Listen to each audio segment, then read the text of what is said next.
Actes des Apôtres, chapitres 5 et 6. Un certain Ananias, par contre, qui, avec sa femme Saphira, avait aussi vendu une propriété, convint avec elle de mettre de côté une partie du prix de la vente et d'apporter le reste aux apôtres pour qu'ils en disposent. Pierre l'interpella. Ananias, comment as-tu pu laisser Satan prendre à tel point possession de ton cœur pour que tu veuilles tromper l'Esprit Saint en cachant le prix réel de ton champ afin d'en conserver une partie? N'es-tu pas libre de garder ta propriété? Ou même, après l'avoir vendue, ne pouvais-tu pas faire de ton argent ce que tu voulais? Ce n'est pas à des hommes que tu as menti, mais à Dieu lui-même. Comment as-tu pu décider en toi-même de commettre une telle action? À ces mots, Ananias tomba raide mort, et tous ceux qui l'apprirent furent glacés de terreur. Quelques jeunes gens se mirent à envelopper le corps, puis l'emportèrent pour l'enterrer. Environ 3 heures plus tard, la femme d'Ananias entra sans savoir ce qui s'était passé, et Pierre lui demanda, « Dis-moi, est-ce bien à ce prix-là que vous avez vendu votre champ? » « Oui, répondit-elle, c'est exactement le prix. » Et Pierre reprit, « Comment avez-vous pu vous concerter pour provoquer ainsi l'Esprit du Seigneur? Écoute, ceux qui viennent d'enterrer ton mari, sont devant la porte et ils vont t'emporter toi aussi. » Au même instant, elle tomba inanimée aux pieds de Pierre. Et les jeunes gens qui rentrèrent la trouvèrent morte. Ils l'emportèrent et l'enterrèrent aux côtés de son mari. Cet événement inspira une sainte frayeur à toute l'Église, ainsi qu'à tous ceux qui en entendaient parler. Les apôtres accomplissaient beaucoup de miracles et de prodiges parmi le peuple. Tous les croyants avaient l'habitude de se rassembler sous la galerie de Salomon dans la cour du temple. Personne d'autre n'osait s'associer à eux, mais le peuple tout entier les tenait à haute estime et chantait leurs louanges. Un nombre toujours croissant d'hommes et de femmes croyaient au Seigneur et se joignirent à la communauté.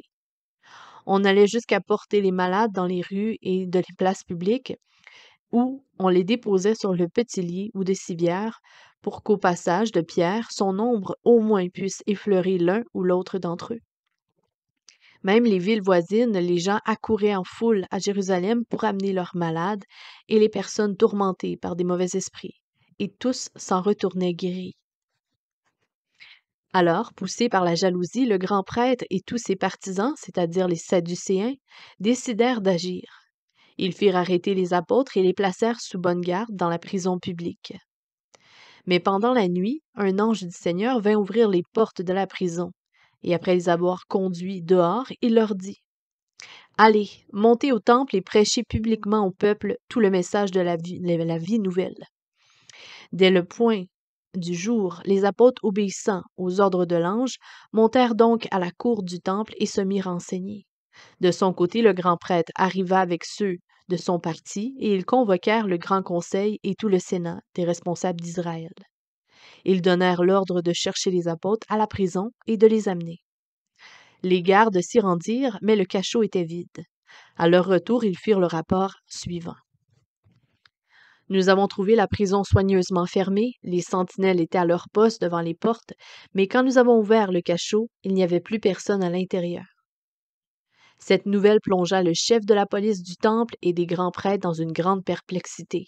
Ils se demandaient avec inquiétude ce que cela signifiait, cette disparition mystérieuse, et comment les choses allaient tourner.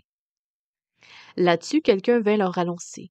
« Les hommes que vous avez fait mettre en prison sont à présent là-haut dans la cour du temple en train d'endoctriner le peuple. » Aussitôt, le chef de la police du temple s'y rendit avec un détachement de garde pour ramener les apôtres.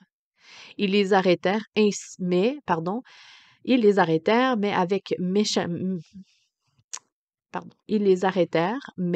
avec ménagement, car ils avaient peur de se faire lapider par le peuple. Après les avoir ramenés, ils les introduisirent dans la salle du grand conseil. Le grand prêtre leur demanda, « Est-ce que nous ne nous avions pas formellement interdit de parler de Jésus? Or, qu'est-ce que vous avez fait? Dans tout Jérusalem, vous avez répandu votre enseignement, et c'est nous que vous voulez rendre responsables de la mort de cet homme-là. » Mais Pierre et les apôtres répondirent, « Il faut obéir à Dieu plutôt qu'aux hommes. C'est le Dieu de nos ancêtres qui a ressuscité ce Jésus que vous avez mis à mort en le clouant sur la croix. C'est encore Dieu qui, par sa puissance, l'a élevé à la dignité de chef suprême et de sauveur pour accorder au peuple d'Israël la grâce de changer et de recevoir le pardon de ses péchés. Si nous l'affirmons, c'est parce que nous sommes témoins de ces événements, nous et le Saint-Esprit que Dieu donne à ceux qui lui obéissent. Ces paroles ne firent qu'exaspérer encore davantage les membres du conseil. Dans leur rage, ils étaient décidés à voter leur condamnation à mort. Mais un membre du conseil, un pharisien nommé Gamaliel, se leva pour donner son avis. C'était un éminent docteur de la loi, jouissant d'une grande popularité parmi tout le peuple. Il demanda que l'on fasse sortir un instant les accusés, et puis il dit: Hommes d'Israël, réfléchissez bien à la décision que vous allez prendre à l'égard de ces gens. Rappelez-vous qu'il y a quelque temps, on a vu paraître un certain Teudas qui se donnait pour un personnage important. Il a entraîné 400 hommes à sa suite. Mais une fois qu'il fut tué, tous ceux qui s'étaient ralliés à lui furent dispersés et l'on n'entendit plus parler de ce mouvement. Plus récemment encore, à l'époque du recensement, Judas de Galilée a fait son apparition. Lui aussi a attiré bien des gens à lui. Il a péri à son tour et du même coup, tous ses partisans ont disparu. À présent donc, voici mon avis dans l'affaire qui nous occupe aujourd'hui. Laissez ces gens tranquilles et ne vous occupez plus d'eux. De deux choses l'une. Ou bien ce mouvement et les pensées qui l'inspirent viennent des hommes, et dans ce cas, la chose tombera d'elle-même, ou bien, cela vient de Dieu, et alors vous ne pourrez pas l'arrêter. Ne courez donc pas le risque de combattre contre Dieu. Le conseil se rangea à son avis, et après avoir rappelé les apôtres, ils les relâchèrent. Non sans toutefois leur avoir fait donner des coups de bâton et leur avoir défendu une nouvelle fois de parler au nom de Jésus. Les apôtres quittèrent la salle du conseil, tout joyeux de ce que Dieu les ait jugés dignes de souffrir et d'être humiliés à cause du nom de Jésus. Et malgré les menaces, ils ne cessèrent d'enseigner tous les jours, soit dans la cour du temple, soit dans les maisons particulières. Du matin au soir, ils annonçaient que Jésus était le Christ, le Messie promis. Et en ce temps-là, le nombre des disciples augmentait sans cesse. Des tensions surgirent entre les disciples juifs originaires des pays où l'on parle le grec et ceux qui étaient nés en Palestine. Les premiers se plaignaient ouvertement de ce que leurs veuves étaient défavorisées lors des distributions quotidiennes. Alors les 12 apôtres convoquèrent une assemblée plénière des disciples et leur dirent: Nous estimons qu'il ne serait pas légitime que nous délaissions la proclamation de la parole de Dieu pour nous occuper des distributions. C'est pourquoi, frères, choisissez parmi vous 7 hommes réputés, dignes de confiance, remplis d'Esprit Saint et de sens pratique. Nous les chargerons de ce service. Cela nous permettra de consacrer tout notre temps à la prière et au service de la prédication. Cette proposition plut à toute l'assemblée et ils élurent Étienne, un homme plein de foi et d'Esprit Saint, ainsi que Philippe, Procore, Nicanor, Timon, Parménas et Nicolas, un homme originaire d'Antioche qui s'était converti au judaïsme. Ils les présentèrent aux apôtres qui prièrent pour eux et leur imposèrent les mains. La parole de Dieu se répandait toujours plus. Le nombre des disciples se multipliait de jour en jour à Jérusalem. On vit même de nombreux prêtres embrasser la foi et obéir au Seigneur. La grâce et la puissance divine remplissaient tout particulièrement Étienne, qui accomplissait de grands prodiges et des miracles remarquables au milieu du peuple.